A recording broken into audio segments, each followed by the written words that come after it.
أنا عمري 52 سنة، عشت الحروب اللبنانية كلها من السبعينات يا هلا، يا اجتياح الإسرائيلي، حروب اللبنانية، ما شفت انفجار مثل الانفجار أبدا، وما تأثرت مثل ما تأثرت هلا.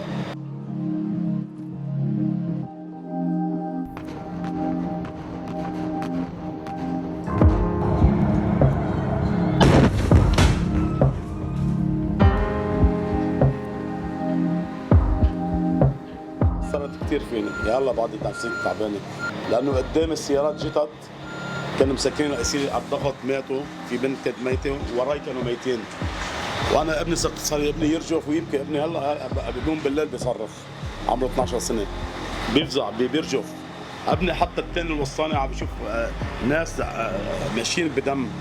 نفسي بالأرض وضع النفسي. وأنا بالنسبة لإلي، أنا بعد ما طلعنا من هيدا البيت له 20 سنة قاعدين إحنا فيه. أنا مربية أولادي ومظبطة أمورتي، كنا مشكلتنا إنه بس قاعدين بهالبيت ولقمة أكلنا وفي أمور بسيطة بحياتنا، صارت فاجأتنا أكبر من هيك. فاجأتنا أنا اللي كنت وقتها بهالبيت، اللي البيت كله اتدمر فوق راسنا. ما عاد عندنا شيء صار مثل ما أنتم شفتوا وصورتوا.